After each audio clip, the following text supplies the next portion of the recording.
இன்னைக்கு வந்து நான் ஒரு ப்ரொக்கோலி சூப் வந்து ரெடி பண்ணியிருந்தேன். ஏன்னா, என் பையன் வந்து ப்ரொக்கோலி இதெல்லாம் சாப்பிடவே மாட்றான். ஸோ எப்படி குடுக்கறது அப்படின்னு யோசிக்கும்போது, இந்த மாரி சூப் மாரி குடுத்தா அவன் சாப்பிடுறான் அப்படிங்கிறதுனால சூப் மாரி ரெடி பண்ணியிருந்தேன்.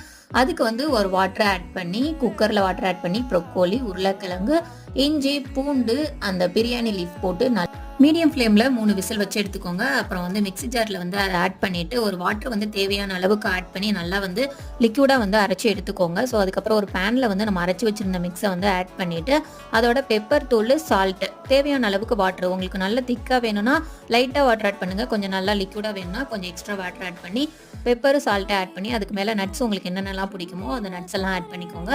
ஸோ அதுக்கப்புறம் கார்ன்ஃப்ளவர் பிளஸ் வாட்டர் ஆட் பண்ணி வச்சிருந்தோம் இல்லையா? ஸோ அதையும் மிக்ஸ் பண்ணிக்கலாம். ஒரு 5 மினிட்ஸ் வச்சு எடுத்துட்டா நம்மளோட சூப் வந்து ரெடி ஆயிரும். ஸோ ஈவினிங் காஃபி குடிக்கிறதுக்கு பதிலா இந்த மாதிரி சூப் ட்ரை பண்ணுங்க. வெயிட் லாஸ்லலாம் இருந்தீங்கன்னா ரொம்ப நல்லது.